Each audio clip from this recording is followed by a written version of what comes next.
हो नो, घना जंगल, छोटा सा बच्चा, इतनी ऊंची चढ़ाई और साथ में हिरणों का झुंड। देखा है कभी आपने? तो चलो हम दिखाते हैं नए तरीके से, नए अंदाज में और बहुत खूबसूरत जगह। जिन्होंने देखी होगी, कुछ ने नहीं देखी होगी। जिन्होंने देखी है तो वो लाइक कमेंट करके ज़रूर बताना। तो hello friends, good morning, Radhe Radhe. तो हम आ चुके हैं सुबह सुबह अपनी बस के पास। हमारी बस है रेडी और साथ में हम भी रेडी हैं, तैयार हो चुके हैं और बस में हम बैठ चुके हैं। और साथ में मेरा छोटा बेबी और मेरी सिस्टर इन लॉज हैं और बाकी पीछे जो हमारे साथ जाने वाली सवारी है वो बैठ चुकी है। तो जो हमारा आज का सफ़र है वो क्या सफ़र है वो हम आपको आगे की वीडियो में दिखाने वाले हैं। तो ये देखिए, हमारी पूरी सवारी अच्छे से बैठ चुकी है, तैयार है सफ़र पे घूमने के लिए। और हमारी बस रेडी हो गई है और आगे की तरफ चल दी है। तो हमने पूरे रास्ते काफ़ी इन्जॉय किया था, पूरा आनंद लिया था। सफ़र लंबा था और 2 दिन का सफ़र था हमारा। और ये जो सफ़र था इसमें हमने तीर्थ स्थल का दर्शन किया, मतलब तीर्थ स्थल पे हम लोग गए हैं। हमने भगवान जी के सभी के दर्शन किए हैं और किस किस जगह पे हमने दर्शन किए हैं वो सब हम आपको दिखाएंगे। तो सबसे पहले हम पहुँचे थे मानसरोवर राधा रानी के मंदिर पे। तो यहाँ फ़ोटो वीडियो लेना मना था, तो हमने मंदिर के अंदर की वीडियो नहीं ली थी। लेकिन जो हमारी मंडली थी उन्होंने भजन कीर्तन किया था, तो उसकी पूरी वीडियो हमने वहाँ पे शूट की थी। काफ़ी सारे भजन वहाँ पे गाए गए थे और बहुत ही अच्छे अच्छे भजन हुए थे। राधा रानी के ही नाम पर सारे भजन हम लोगों ने गाए हैं। और भजन करने के बाद हमने पूरे मंदिर की परिक्रमा की, आनंद लिया, प्रसाद वगैरह चढ़ाया और आगे की हमने यात्रा फिर से आगे प्रारंभ कर दी थी। आगे हमने फिर हमारे लिए चाय बनी थी, सुबह चाय सभी के लिए बनाई गई थी और साथ में हमने बिस्किट्स वगैरह लिए। और उसके बाद मैंने अपने बेटे का दूध वगैरह भी तैयार करा लिया था ताकि आगे जाके दिक्कत ना हो। तो सभी ने यहाँ पे चाय वगैरह, और वहीं पे हमारे बीच में एक छोटी सी राधा रानी थी जिनका बर्थडे था, तो उनका बर्थडे हमने वहीं सेलिब्रेट किया था राधा रानी के मंदिर पे। उनकी केक वगैरह कटिंग की गई है, तो आप देख सकते हो वो कितना खुश हैं कि उनकी बर्थडे की केक कटी है। तो ये बर्थडे केक नाइट में ना काट के हम लोगों ने वहीं पे काट दी थी और काफ़ी अच्छा भी लगा था और बच्चे को खुशी भी हुई। तो हम लोगों ने सभी ने उसको विश किया और सभी ने केक भी खाई। तो ये हमारी छोटी सी गुड़िया रानी है जिनका केक कटिंग हुआ है। उसके बाद हम पहुँचे थे बंदी माता के मंदिर में, जो रास्ते में पड़ता है। और सच बताऊं तो मैं पहली बार इस यात्रा पे गई थी।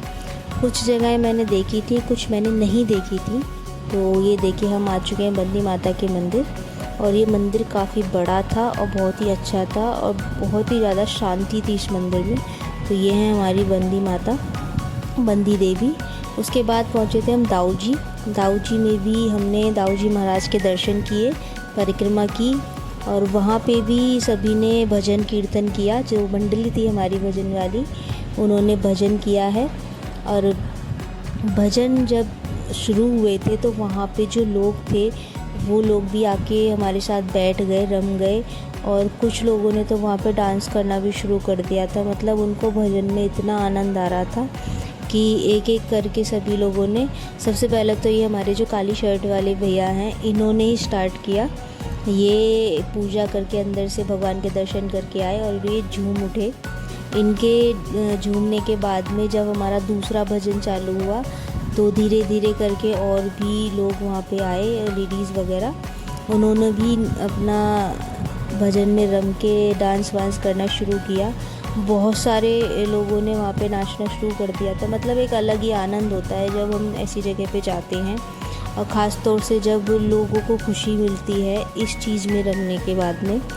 हमें भी बहुत अच्छा लगा था कि हम लोग वहाँ गए, हमने भजन किए और लोगों ने भी हमारे साथ में एंजॉय किया। सभी ने वहाँ पे आकर डांस किया। ये भैया तो बार बार आके 2-3 बार आए और डांस करके गए। बीच में और भी लेडीज़ें थी, वो आईं और चली गईं, फिर वापस से और आईं। और यहाँ पे हमने बहुत अच्छे अच्छे भजन किए थे। तो गाइस, जो भजन है वो आपको मैं अलग वीडियोस में अपलोड करूँगी, तो आप चेक कर सकते हैं। यहाँ पे मैंने अभी साइलेंट रखा है। तो आपको मैं नेक्स्ट वीडियो में सारे भजन की वन क्लिप डालती रहूँगी, तो आप सारे भजन सुन सकते हैं। उसके बाद में कुछ लड़कियां और आई थी डांस करने के लिए बीच में। उन्होंने भी काफ़ी देर डांस किया और हमने सारी वीडियो शूट की अच्छी तरीके से। और हमें खुशी थी दाऊ जी महाराज के दर्शन करने के बाद फिर हम आगे के लिए निकल गए थे। वहाँ से निकल के पहुँचे थे हम चिंताहरण मंदिर में शिव जी की मूर्ति है, जो पहले सिंपल मूर्ति थी, लेकिन अब वहाँ पे चारों तरफ ग्रिल वगैरह लगा दी गई है और ये मंदिर बहुत ही सुंदर है। यहाँ मैं दूसरी बार आई थी, जब मैं 84 कोस की यात्रा करने अपने हस्बैंड के साथ गई थी लौन के महीने में, तब ये सारे मंदिर बीच में पड़े थे। तो पहली बार मैं जब गई थी या दूसरी बार मैं वापस 84 कोस की यात्रा मेरे हस्बैंड लेके जाते हैं, 2 दिन के टूर पे गए थे हम, तब हमने इसके दर्शन किए। यहाँ पे भी हमने भजन वगैरह किए और लोगों ने खूब इन्जॉय किया। यहाँ पे भी जो लोग जल वल चढ़ाने आए थे वो लोग जल चढ़ाने पूजा करने के बाद वापस आके डांस करने लगे। हमारी टोली से तो किसी ने डांस नहीं किया, लेकिन जो जितने भी भक्त आए हुए थे मंदिर में उन्होंने फुल इन्जॉय हमारे साथ किया, डांस वगैरह किया। और हमें बहुत ज़्यादा अच्छा भी लगा कि लोग हमारे साथ खुश हैं और हमें सपोर्ट कर रहे हैं, हमारे साथ डांस कर रहे हैं, हमारे भजनों को सुन रहे हैं। तो यहाँ पे भी हमने काफ़ी देर रुकने के बाद पूरे मंदिर के दर्शन किए और काफ़ी सारे भजन यहाँ पे भी किए। मतलब ऐसी कोई जगह नहीं थी जहाँ पे हम लोगों ने भजन नहीं किए हों, क्योंकि जब हम किसी मंदिर में जाते हैं भजन कीर्तन ना करें तो आनंद ही नहीं आता है। तो ये जब सारे लोग हम लोग मिलकर गए थे तो भजन करने के बाद तो एक अलग ही खुशी थी। तो ये आप देख सकते हैं यहाँ पे चिंताहरण यानी कि शिव जी का मंदिर है जहाँ लोग पूजा कर रहे हैं। उसके बाद हम पहुँचे थे ब्रह्म घाट पे। तो ब्रह्म घाट पे हमारा जो खाना था वो बनाया गया था, हमारे हलवाई लोग जो साथ में गए थे उन्होंने खाना वाना बना के तैयार किया। उसके बाद हम लोग गए थे रमण रेती, लेकिन वहाँ पे क्या था कि हम लोग अच्छे से देख नहीं पाए क्योंकि बारिश इतनी तेज़ थी कि बहुत ही इतनी स्पीड से बारिश का हिसाब था कि हम लोग निकल ही नहीं पाए, हम लोग बस में बैठे रहे।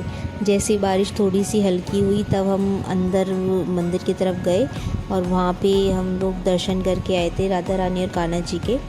और उसके बाद हमने देखे जो हिरणों के झुंड थे, वहाँ पे बतख थे, शुतुरमुर्ग और हिरन थे और भी पशु वगैरह थे, लेकिन वो हमें नहीं दिखे। ज़्यादातर हमने हिरन और बतख वगैरह देखी और हिरन भी काफ़ी सारे थे, 1-2 नहीं थे। उसके बाद हम लोग जो रमण रेती में जो रेत है हम लोग वहाँ गए। वो रेत पूरी तरह से गीला हो चुका था, आप देख सकते हो बारिश किस तरीके से पड़ी है, लेकिन बारिश के बाद भी लोगों ने पूरा एंजॉय किया और हमने भी किया। उसके बाद हम पहुँचे हैं, ये जो नदी आप देख रहे हो ये यमुना नदी है। ये वो नदी है जब वासुदेव जी कृष्ण जी को लेके मथुरा आए थे, मतलब जब ये जो नदी पार की थी वो ये वही नदी है। उसके बाद हम गए हैं गहवर वन में, मतलब ये रावल, हम पहुँचे थे रावल में। तो रावल में बताते हैं कि ये राधा रानी का जन्म स्थान है, लेकिन कि ये चीज़ बोली जाती है, लेकिन जो हम लोग मानते हैं वो सिर्फ बरसाने को मानते हैं कि राधा रानी का जन्म बरसाने में हुआ है और उसी को आज तक मानते आए हैं। लेकिन ये चीज़ यहाँ पे ऐसा लिखा हुआ था जो हमने पढ़ा, जो पहली बार मैं यहाँ दर्शन करके आई थी। और राधा रानी की मूर्ति वगैरह रखी है और ये मंदिर अभी बन रहा है, लेकिन ज़्यादा जो मेन जगह मानी जाती है राधा रानी की वो सिर्फ बरसाना ही मानी जाती है और हम लोग अक्सर वहाँ जाते ही रहते हैं। तो ये जगह भी बहुत खूबसूरत थी। अभी शुरुआत में क्या है, छोटा सा मंदिर है, लेकिन ये अभी और बन रहा है। यहाँ की जो बगीची वगैरह थी वो भी बहुत सुंदर थी। लेकिन यहाँ पे एक चीज़ थी कि पट खुलने में समय था, तो जब तक पट खुलते उस समय तक हम लोगों ने यहाँ पे बैठ के भजन वगैरह किया, जब तक पट खुलने का समय नहीं हो गया। क्योंकि पट खुलने में जब खुलते हैं वो 7:30 बजे पट खुलने का समय था, तो हमने वहाँ सब ने भजन वगैरह किए ताकि हमारा जो बीच का आधा घंटे का समय था वो हमारा किसी भी तरीके से निकल जाए। तो जब तक समय हमारा 7:30 का नहीं हो गया था, जब तक हमने खूब अच्छे से भजन कीर्तन किए और वहाँ पे इंतज़ार करते रहे राधा रानी के पट खुलने का। तो आप देख सकते हो राधा रानी के पट खुल चुके हैं और ये रही हमारी राधा रानी। उसके बाद पहुँचे थे हम चंद्रावली में मैया रानी का मंदिर है जहाँ हमने श्रृंगार वगैरह चढ़ाया था। उसके बाद फाइनली पहुँच गए थे हम अपने रूम पर, जहाँ हम लोगों ने रात को आराम करना था। तो आप देख सकते हैं सब किस तो ये हमारा सफ़र अब सुबह होकर चालू हो गया है। सुबह 4 बजे उठ के हम लोग सब लोग 3 बजे से उठ के नहा धो चुके थे। 4 बजे हमारी बस आगे के सफ़र के लिए निकलनी थी, तो सभी लोग अपना नहा धो के रेडी हो गए थे। तो अब ये जो सफ़र जा रहा है हमारा, ये जा रहा है आदि बद्रीनाथ तो फाइनली आप देख सकते हैं हम आदि बद्रीनाथ में प्रवेश कर चुके हैं। तो यहाँ पर हैं ये ऊंचे ऊंचे पहाड़, यहाँ नेटवर्क वगैरह भी नहीं आते हैं। तो हम लोग आ गए थे मंदिर में और यहाँ हमने करी थी बद्रीनाथ जी की परिक्रमा।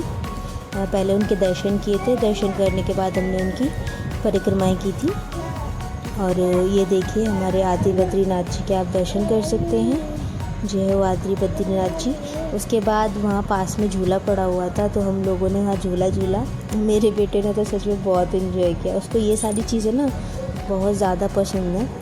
कुछ वहाँ पे जो और भी बच्चे थे वो झूले पे नहीं बैठे, वो उनको रोना आ गया, लेकिन एक यही था, इसको इतना आनंद आता है, इसको कहीं भी ले जाओ। उसके बाद हम पहुँचे हैं लक्ष्मण झूले पे, मतलब गंगोत्री यमुनोत्री, इसकी चढ़ाई थोड़ी ऊंची थी। उसके बाद गए थे हम लोग पहुँच गए केदारनाथ, और देख सकते हैं आप केदारनाथ की जो दृश्य है कितना सुंदर है। और ये चढ़ाई बहुत ही ऊंची है, काफ़ी सीढ़ियाँ चढ़ने के बाद हम लोग ऊपर आते हैं। और यहाँ पे ना एक छोटा सा पत्थर का ही एक मंदिर बना हुआ है। उसके बाद पहुँचे थे हम लोग शनि देव जी के मंदिर पे, जहाँ हम लोगों ने एकादशी के लिए जो व्रत रहे थे हमारे साथ के साथी लोग, उनके लिए भोजन वगैरह बनाया था, सबके लिए भोजन बनाया। उसके बाद निकल गए थे हम लोग अपने घर के लिए। तो तब तक के लिए राधे राधे। तो आपको ये ब्लॉग कैसा लगा हमें कमेंट करके ज़रूर बताइएगा, और नेक्स्ट वीडियो में हम आपको सारे भजन जो हैं उनके वीडियो क्लिप देंगे। तब तक के लिए राधे राधे, थैंक यू।